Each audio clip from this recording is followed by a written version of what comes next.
नमस्कार दोस्तों, CKP CRT में आपका स्वागत है। दोस्तों चलिए दोस्तों बात करते हैं, एक बहुत अच्छी वैकेंसी निकल के आई है। यहाँ पर आप देख सकते हैं एनसीईआरटी के तहत ये राष्ट्रीय राजधानी क्षेत्र परिवहन निगम लिमिटेड।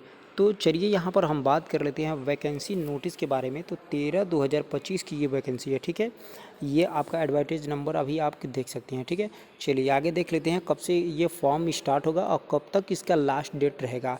तो 24/3 आपका ऑनलाइन प्रक्रिया यहाँ पे देख सकते हैं। सबमिशन एप्लीकेशन या रजिस्ट्रेशन ऑनलाइन आपका स्टार्ट है, ठीक है। क्लोजिंग डेट की बात करेंगे तो 24/4 को हो जाएगा closing. Tentative date computer based CBT की बात करेंगे तो मई में इसका एग्ज़ाम हो जाएगा, ठीक है। बहुत जल्दी ही एग्ज़ाम कराया जा रहा है, ठीक है। तो इस चीज़ को फॉर्म भरिए और जल्दी से तैयारी करिए। पूर्ण रूप से ये गवर्नमेंट है, यहाँ पर देख सकते हैं गवर्नमेंट ऑफ इंडिया, ठीक है। यहाँ पर स्पष्ट लिखा गया है, ठीक है। और ये चीज़ और बता रहे हैं कि ऑल इंडिया वाले कैंडिडेट इसमें अप्लाई कर सकते हैं और सीटी भी उसी के हिसाब से दिया जाएगा। तो चलिए बात कर लेते हैं। यहाँ पर हम लोग मेंशनेड जो पोस्ट है आपका जूनियर इंजीनियर इलेक्ट्रिकल की बात करेंगे तो 22,800 से लेके 75,850 से ये आपकी पे स्केल सैलरी रहेगी, ठीक है। सैलरी खास ठीक ही है, कोई दिक्कत नहीं है। थोड़ा सा कम है, कोई बात नहीं है, ठीक है। तो इसमें 16 पोस्ट दिया गया है, ठीक है। मैं आते हैं फीटर की बात करेंगे। यहाँ पर जूनियर इंजीनियर फिर यह है, जूनियर इंजीनियर सिविल का है, मैकेनिकल का है। यहाँ पर आपका आप एक एक करके देख सकते हैं अपनी पोस्ट, ठीक है। 4 का है आपका, यहाँ पर हॉस्पिटलिटी का है, जूनियर इलेक्ट्रिकल मेंटेनर का है, ठीक है। अब यहाँ पर मैकेनिकल का आ गया। तो देखिए आईटीआई वाले भरेंगे कहाँ पे, तो ये देख सकते हैं जूनियर की बात करेगा यहाँ पर तो 18,250 से लेके 59,200 तक ये आपका है पोस्ट, आप देख सकते हैं इलेक्ट्रिकल। और मैकेनिकल की बात करेंगे, जूनियर मेंटेनर मैकेनिकल की बात करेंगे तो पोस्ट 9 18,250 से 59,200 तक है यहाँ पर। तो ये आपका पोस्ट है, ठीक है। तो टोटल पोस्ट मिला के 72 यहाँ पर दिया गया है, ठीक है। चलिए आगे बात कर लेते हैं पीडब्ल्यूडी कैंडिडेट के बारे में। कुछ बताया गया यहाँ पर रिजर्व सीट के बारे में यहाँ पर कुछ बताई गई है, असिस्टेंट सीएचआर के बारे में, ठीक है। एप्लीकेशन यूज द पीडब्ल्यूडी के बारे में फिर ये बताया गया कुछ लंबा प्रोसेस की तहत, ठीक है। तो एलिजिबिलिटी क्राइटेरिया की बात करेंगे तो यहाँ आप देख सकते हैं 3 years diploma in electrical engineering, ठीक है।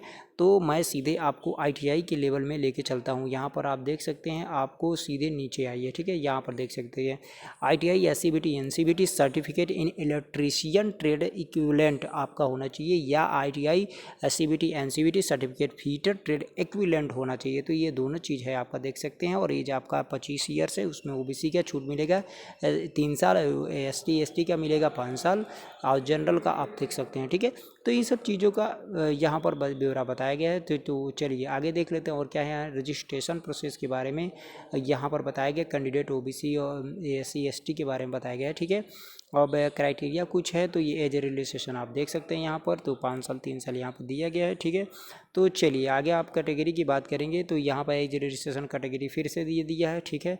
पीडब्ल्यूडी के लिए 15 साल यहाँ पर दिया है। चलिए आगे बात करते हैं सीबीटी मोड से एग्ज़ाम होगा, आपको मैंने पहले ही बताया था। सिलेक्शन प्रोसेस की बात करेंगे तो यहाँ पर सीबीटी मोड मेडिकल मैनुअली जो भी एग्ज़ाम होगा आपका, ठीक है। तो ये चीज़ आपको यहाँ पर बताई गई है, ठीक है। क्वेश्चन की बात कर लेंगे, 100 क्वेश्चन रहेगा, सीबीटी वाला रहेगा, ठीक है। तो ये चीज़ 90 मिनट का रहेगा आपका, तो ये चीज़ आप ध्यान दीजिएगा। चलिए आगे बात कर लेते हैं। यहाँ पर टेस्ट सेंटर की बात करेंगे तो यहाँ देख सकते हैं लखनऊ, यानी लखनऊ, अहमदाबाद, भोपाल, मुंबई, कोलकाता, भुवनेश्वर, हैदराबाद, बेंगलुरु, चेन्नई, आपका इतने जगह है, ठीक है। मेडिकल एग्जामिनेशन की बात करेंगे, सीबीटी के बाद मेडिकल एग्जामिनेशन के बारे में यहाँ पर बताया गया है। एनसीईआरटी के तहत ये मेडिकल आपका जो भी होगा, ठीक है।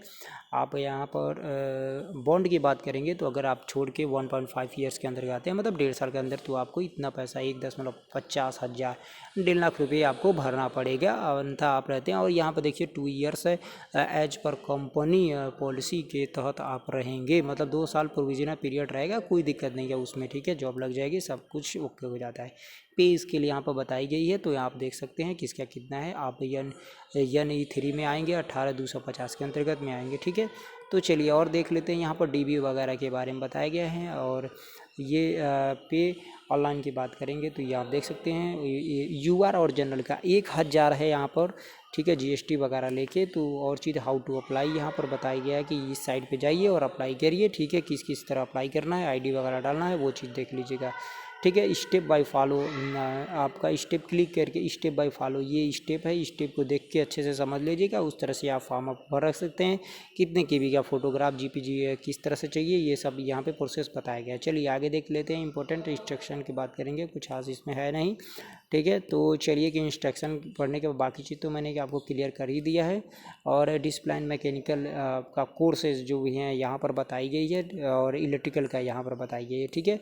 जो टूल्स वगैरह जो डिसिप्लिन जो कोर्स मतलब आपका है उससे किससे क्वेश्चन पूछेगा तो यहाँ पर बता दिया गया है, ठीक है। यहाँ पर इलेक्ट्रीशियन के बारे में बताया गया, यहाँ सिविल के बारे में बताया गया, ठीक है। तो ये चीज़ें हैं यहाँ पर। पिछले तहत में तो हाफ हाफ करके दिया था, certificate regarding physical intimation of examination to, ये चीज़ आपको थोड़ा सा करना पड़ेगा, ठीक है। फिजिकल के टाइम में लेटर द अंडरटेकिंग यूजिंग ये चीज़ बताया गया है। तो चलिए गाइज अगले वीडियो में मिलते हैं, नमस्कार।